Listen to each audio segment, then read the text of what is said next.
In the final months of the Second World War, as the global conflict transitioned into a new and unsettled international order, the foundations of a prolonged and largely unacknowledged Cold War standoff between the Soviet Union and Japan were laid across the northern Pacific, a confrontation defined not by ideological propaganda or proxy wars, but by unresolved borders, contested islands, and a peace treaty that was never signed, creating a frozen conflict that persisted for decades beneath the surface of East Asian geopolitics. This standoff emerged directly from the Soviet entry into the war against Japan in August 1945, when Soviet forces, acting under commitments made at Yalta, launched a rapid offensive against Japanese positions in Manchuria, Sakhalin, and the Kuril Islands,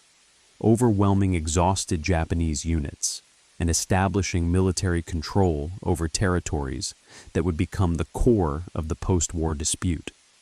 While the broader Cold War was still coalescing, the seizure of the Southern Kuril chain, including the islands known in Japan as the Northern Territories, created a territorial reality that neither side would accept as final, embedding strategic ambiguity into Soviet-Japanese relations from their inception. For Japan, the loss of these islands was not merely a matter of geography, but of sovereignty and post-war identity. As the country emerged from defeat under American occupation, seeking to redefine itself as a pacifist state, while retaining claims to territory it regarded as historically and legally its own. For the Soviet Union, control of the Kurils was framed as the legitimate outcome of wartime victory and as a strategic necessity, securing access to the Pacific and reinforcing the defensive perimeter of the Soviet Far East at a moment when relations with the United States were deteriorating rapidly. The absence of a formal peace treaty between Moscow and Tokyo after 1945 transformed this territorial dispute into a structural feature of the emerging Cold War in Asia, as diplomatic normalization remained contingent on mutually exclusive interpretations of wartime agreements and post-war settlements. The 1951 San Francisco Peace Treaty, which formally ended the state of war between Japan and most of the Allied powers, deepened this divide by excluding the Soviet Union, which refused to sign the treaty on the grounds that it legitimized American influence in Japan and failed to clarify the disposition of the Kuril Islands, thereby entrenching a bilateral stalemate that would endure for decades. As Japan aligned itself firmly with the United States through the U.S.-Japan Security Treaty, the Soviet leadership increasingly viewed Japan not as a neutral post-war state, but as a forward position of American power in East Asia, a perception that elevated the territorial dispute from a bilateral disagreement into a component of superpower rivalry, even as Tokyo insisted that its claims were legal rather than ideological. Throughout the 1950s, Soviet-Japanese relations oscillated between cautious engagement and mutual suspicion, culminating in the 1956 Joint Declaration, which restored diplomatic relations but deliberately deferred the most contentious issue, as the Soviet Union offered the return of two smaller islands following the conclusion of a peace treaty, an offer Japan accepted in principle but could not implement without addressing the status of the remaining islands, a condition Moscow rejected, ensuring that normalization would remain incomplete. This unresolved status hardened into a frozen conflict as the Cold War intensified, with both sides calculating that compromise carried greater strategic risk than stalemate, particularly as the Soviet Far East assumed greater military significance amid nuclear competition, and as Japan's role within the U.S. alliance system expanded. Militarily, the Kuril Islands became part of the Soviet defensive architecture, hosting installations designed to monitor and restrict access to the Sea of Okhotsk, an area of growing importance for Soviet ballistic missile submarines. While Japan, constrained by its post-war constitution, pursued its claims through diplomacy rather than force, reinforcing the paradox of a confrontation defined by strategic depth rather than active hostilities. The standoff thus evolved into a quiet but persistent element of the Cold War landscape, rarely dominating headlines but consistently shaping calculations in both capitals as each side used the dispute to signal resolve and legitimacy without crossing thresholds that might provoke escalation. Domestically, the issue served different functions, with Japanese governments invoking the northern territories to assert continuity and sovereignty in foreign policy, while Soviet authorities presented control of the islands as an immutable outcome of victory over militarism, framing any concession as a threat to the credibility of Soviet power. The broader, regional context reinforced this rigidity as tensions on the Korean Peninsula, the Chinese Civil War, and later the Sino-Soviet split complicated strategic planning in Northeast Asia, encouraging Moscow to retain maximum leverage along its Pacific frontier and Tokyo to anchor its security firmly within the American alliance. Yet despite this hardening, the Soviet-Japanese standoff remained distinct from more volatile Cold War flashpoints, characterized by the absence of direct confrontation and by a mutual preference for managing disagreement within defined limits, a restraint that reflected both geographic realities and the asymmetric costs of escalation. By the early 1960s, the dispute had become normalized, an accepted anomaly in an otherwise evolving relationship, with trade and cultural exchange proceeding cautiously even as the peace treaty remained elusive, demonstrating how Cold War adversaries could compartmentalize conflict and cooperation when strategic interests required it. This compartmentalization did not resolve the underlying issues, but allowed both states to pursue broader objectives without being consumed by a single territorial dispute, reinforcing the frozen nature of the conflict and embedding it within the routines of Cold War diplomacy. The Soviet-Japanese standoff thus entered the Cold War as a quiet but durable confrontation, shaped by wartime legacies, strategic geography, and the rigidities of alliance politics. And as the decades progressed, it would continue to reflect the paradoxes of a global conflict in which some of the most enduring disputes were those that never erupted into open war, remaining suspended between history and strategy in the northern reaches of the Pacific. As the Cold War deepened through the 1960s, the Soviet-Japanese standoff solidified into a long-term strategic condition rather than a transient post-war dispute, shaped increasingly by the militarization of Northeast Asia and by the evolving role of Japan within the American alliance system,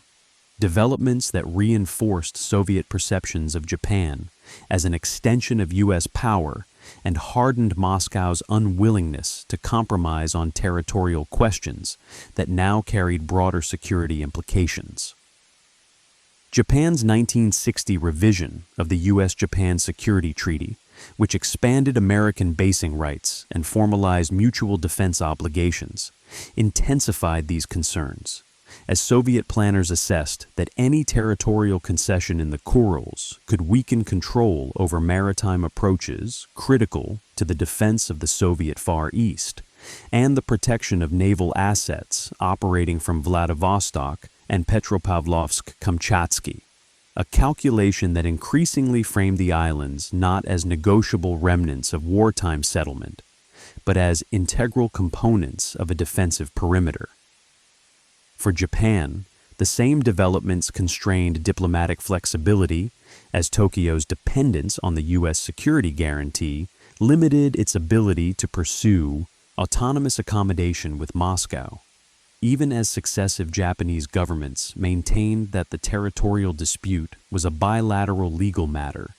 distinct from alliance politics, a distinction the Soviet Union rejected in practice.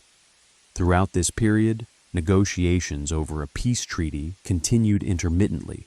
but each round revealed the same structural impasse, with Japan insisting on the return of all four disputed islands, and the Soviet Union maintaining that only limited concessions were possible, if any, and only under conditions that would not undermine its strategic posture. The persistence of this deadlock reflected not merely diplomatic intransigence, but the broader logic of the Cold War, in which territorial control, alliance credibility, and deterrence were tightly interwoven, making compromise appear risky, even when economic or political incentives favored normalization. Economically, however, both sides demonstrated a capacity for pragmatic engagement,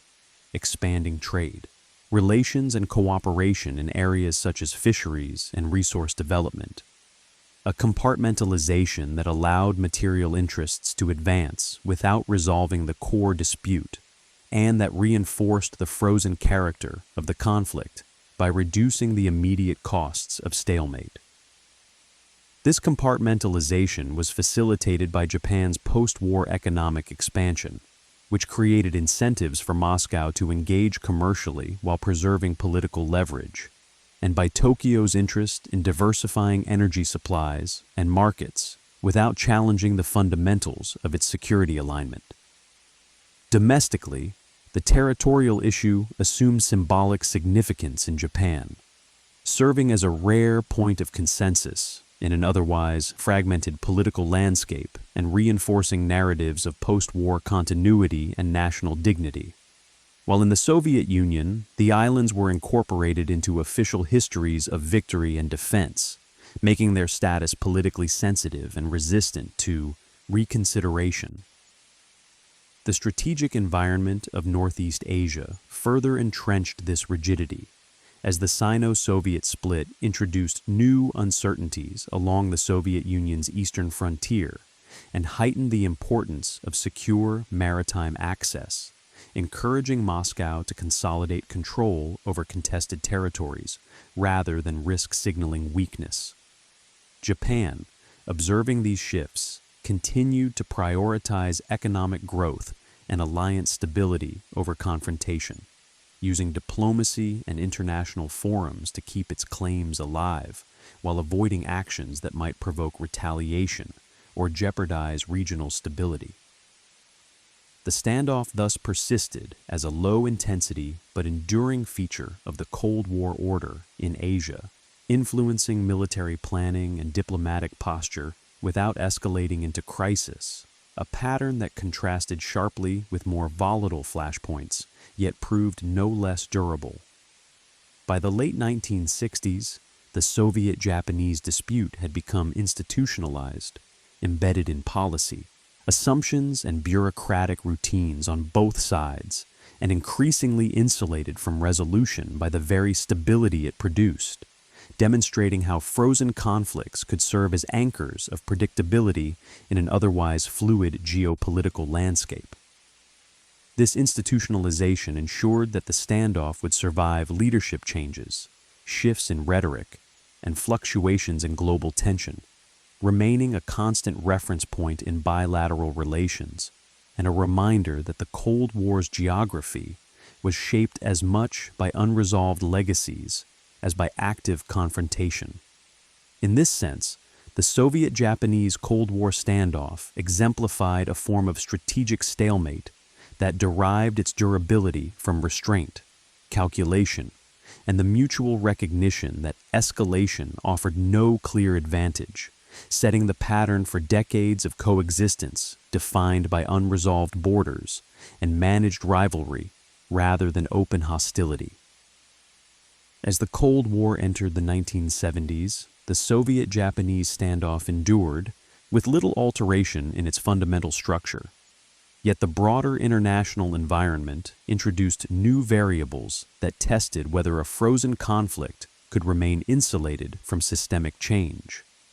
As détente, shifting alliance dynamics and evolving regional balances created openings for engagement without dissolving the core territorial impasse. Japan's rapid economic ascent during this decade elevated its international profile and expanded its diplomatic reach, prompting Tokyo to explore a more active foreign policy that included cautious outreach to Moscow. Driven by pragmatic interests in energy cooperation and regional stability,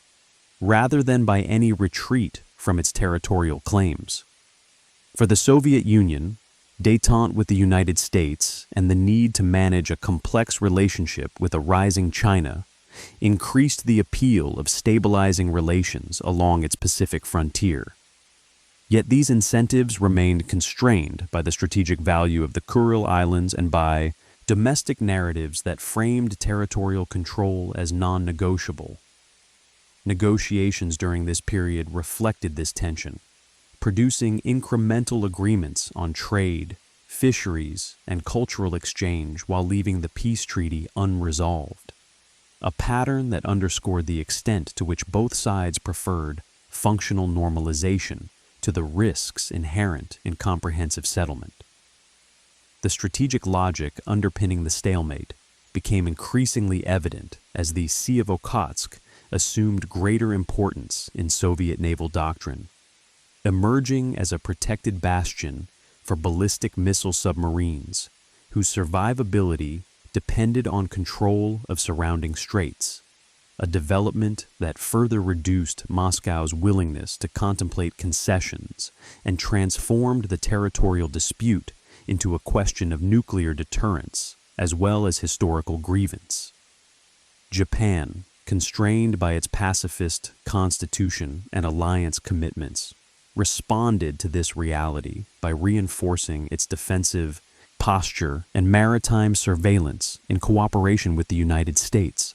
Actions framed as defensive but perceived by Soviet planners as confirmation that Japan's security orientation remained inseparable from American strategy.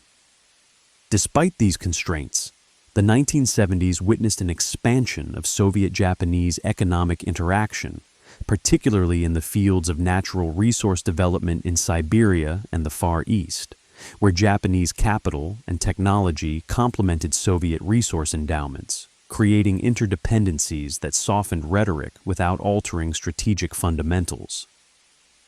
This economic engagement illustrated the capacity of Cold War adversaries to pursue mutually beneficial cooperation within clearly defined limits, reinforcing the compartmentalization that characterized the standoff and allowing both sides to claim progress without addressing the most contentious issues. Domestically, the territorial dispute continued to function as a stabilizing symbol in Japanese politics, invoked by successive governments to demonstrate continuity and resolve while avoiding policies that might jeopardize economic growth or alliance stability. And in the Soviet Union, it remained largely absent from public debate, subsumed within official narratives that presented the post-war settlement as settled fact. The late Cold War context thus reinforced the paradox at the heart of the Soviet-Japanese relationship, as increased interaction coexisted with deepening strategic mistrust, and as normalization proceeded in form but not in substance.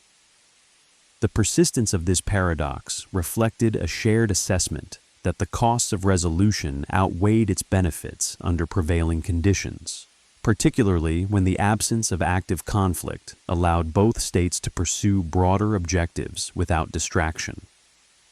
As the decade closed and the Cold War entered a renewed phase of tension, the standoff remained intact, its endurance a testament to the capacity of frozen disputes to adapt to changing environments while preserving their essential character. By this stage, the Soviet-Japanese confrontation had become less a subject of active negotiation than a background condition, shaping planning assumptions and diplomatic language without commanding sustained attention. And in doing so, it exemplified how unresolved borders could persist as quiet fixtures of the Cold War order. The durability of this arrangement underscored the extent to which the Cold War was not solely defined by moments of crisis, but by long periods of managed uncertainty, in which restraint and calculation maintained stability at the cost of resolution, and where some of the most enduring legacies were those left deliberately unresolved. As the Cold War entered its final phase in the 1980s, the Soviet-Japanese standoff remained largely unchanged in form, yet increasingly exposed to the pressures of systemic transformation, as shifts within the Soviet Union and the gradual easing of superpower confrontation raised questions about whether long-frozen disputes might finally be addressed without destabilizing broader strategic balances. For Japan, the decade reinforced the logic of patience, as its security continued to rest on the U.S. alliance and its economic priorities favored stability over diplomatic risk, leading Tokyo to maintain its territorial claims through formal channels while avoiding initiatives that could disrupt relations with either Washington or Moscow. Within the Soviet Union, however, internal reforms and a growing recognition of economic stagnation introduced incentives to reassess external relationships, including those in East Asia, where improved ties with Japan promised access to technology, investment, and political normalization that could complement domestic restructuring. These incentives became more pronounced under new leadership, as Soviet policymakers began to explore whether the rigidities of Cold War posture could be relaxed, without undermining core security interests. Yet the territorial dispute with Japan proved resistant to such reassessment, precisely because it was embedded in military doctrine, alliance perceptions, and narratives of wartime legitimacy. Attempts to revive negotiations during this period reflected cautious experimentation rather than decisive change, producing dialogue and symbolic gestures, but stopping short of concessions that might signal strategic retreat, particularly given continued concerns about U.S. military presence in Japan and the enduring importance of the Kurils to Soviet naval operations. The persistence of these concerns illustrated the structural nature of the standoff, as the dispute had evolved from a bilateral disagreement into a node within a wider security architecture that could not be disentangled without broader realignment. Regionally, Northeast Asia remained a zone of layered tension, with the Korean Peninsula, Sino-Soviet relations, and U.S. alliance, commitments intersecting in ways that reinforced caution and limited the scope for unilateral initiatives, encouraging all actors to prioritize predictability over innovation. Japan's diplomatic posture during this period reflected a careful balance between signaling openness to improved relations and reaffirming alliance commitments, a balance that preserved stability but also perpetuated the status quo by avoiding the risks associated with bold proposals. As the Cold War drew toward its conclusion, the absence of a peace treaty between Japan and the Soviet Union stood out as an anomaly, a reminder that even as ideological confrontation waned, some of its territorial legacies remained unresolved,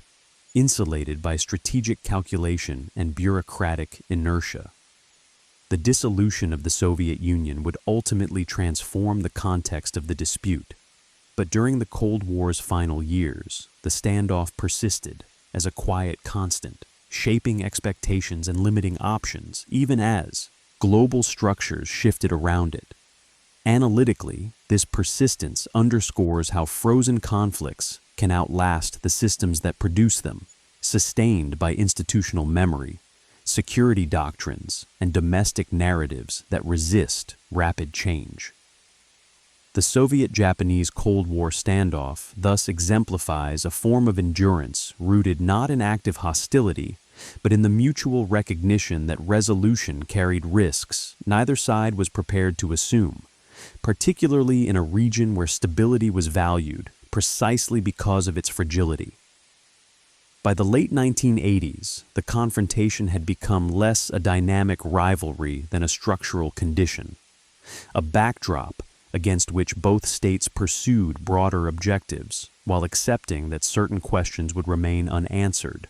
reinforcing the Cold War's legacy of unresolved borders and suspended settlements that would continue to shape international relations beyond its formal end. As the Cold War approached its terminal moment at the end of the 1980s, the Soviet-Japanese standoff entered a period of conceptual reassessment without substantive resolution, revealing how deeply the conflict had been institutionalized within strategic thinking on both sides,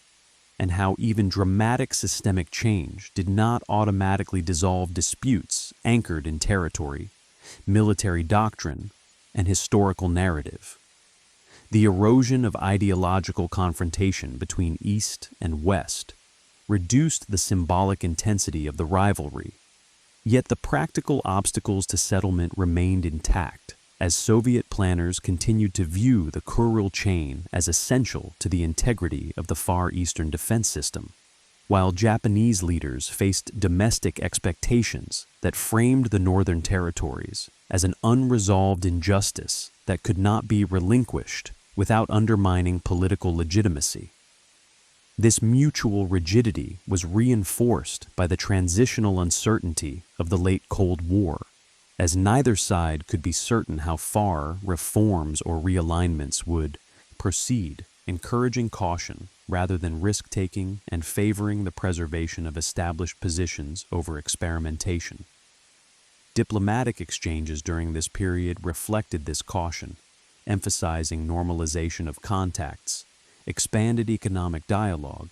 and symbolic gestures of goodwill while carefully avoiding commitments that would bind either side to irreversible concessions,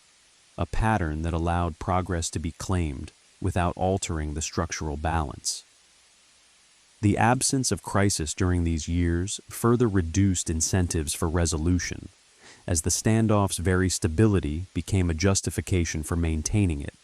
illustrating how frozen conflicts can generate self-reinforcing inertia by minimizing immediate costs and deferring difficult decisions. As the Cold War formally ended,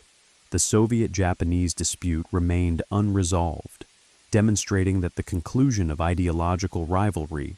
did not necessarily dismantle the territorial and strategic legacies it had entrenched, and that some confrontations persisted precisely because they had been managed rather than resolved for so long. The endurance of the standoff thus highlights a central paradox of Cold War geopolitics, in which stability was often achieved through the acceptance of ambiguity and the postponement of settlement, producing outcomes that were resilient but incomplete. In historical perspective, the Soviet-Japanese Cold War standoff stands as a reminder that the Cold War was not only a contest of ideologies and alliances, but also a generator of long-term disputes that survived its demise, embedded in geography and institutional memory rather than in active hostility. The conflict's quiet persistence underscores the limits of systemic change in addressing localized issues, and the extent to which unresolved borders can endure as legacies of a divided world, shaping relations long after the ideological context that produced them has faded. As such, the standoff between Moscow and Tokyo during the Cold War should be understood not as a marginal footnote, but as a structural example of how frozen conflicts functioned within the global rivalry, absorbing change, resisting resolution, and demonstrating that in international politics, the absence of war does not equate to the presence of peace, particularly when history, security, and sovereignty intersect in ways that discourage closure. In its final historical balance, the Soviet-Japanese Cold War standoff stands as one of the most enduring and understated confrontations of the 20th century, not because it produced dramatic crises or violent escalation, but because it demonstrated how unresolved borders and strategic geography could generate a permanent condition of tension beneath the surface of global rivalry. And as the Cold War concluded, the persistence of this standoff revealed the limits of systemic transformation in resolving conflicts rooted in territory, memory, and security doctrine. Unlike other Cold War disputes that were settled through treaties, withdrawals, or regime change, the confrontation between Moscow and Tokyo remained frozen precisely because it had been successfully managed rather than decisively addressed, allowing both sides to avoid the risks of escalation while accepting the costs of ambiguity. For the Soviet Union, control of the Kuril Islands had become inseparable from the defense of its far eastern frontier and the credibility of its wartime victory, making concession appear not as compromise but as strategic retreat. While for Japan, the Northern Territories issue functioned as a symbol of post-war sovereignty and continuity, anchoring foreign policy claims in legal and historical narratives that could not easily be abandoned without domestic consequence. This mutual entrenchment transformed the absence of a peace treaty from a temporary anomaly into a structural feature of bilateral relations, shaping military planning, alliance politics, and diplomatic language across decades without producing the kind of confrontation that would force resolution. The standoff's endurance also illustrates how Cold War geopolitics operated through restraint as much as through confrontation, as both sides recognized that escalation offered no clear advantage and that stability, even when incomplete, was preferable to uncertainty in a strategically sensitive region. In the broader context of the Cold War, the Soviet-Japanese dispute underscores the extent to which the global rivalry generated not only ideological polarization, but also a landscape of suspended settlements, where conflicts were contained rather than resolved, and where peace was defined by the management of disagreement rather than its elimination. As the Cold War ended, the survival of this unresolved confrontation served as a reminder that the legacies of the era were not confined to alliances and ideologies, but were embedded in geography and institutional memory, capable of outlasting the systems that produced them. The Soviet-Japanese Cold War standoff, therefore, should be understood as a case study in strategic endurance, illustrating how frozen conflicts could persist through discipline, calculation, and mutual restraint, shaping international relations quietly but decisively,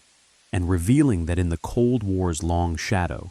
some of its most durable outcomes were not battles fought or treaties signed, but borders left unresolved and peace left unfinished.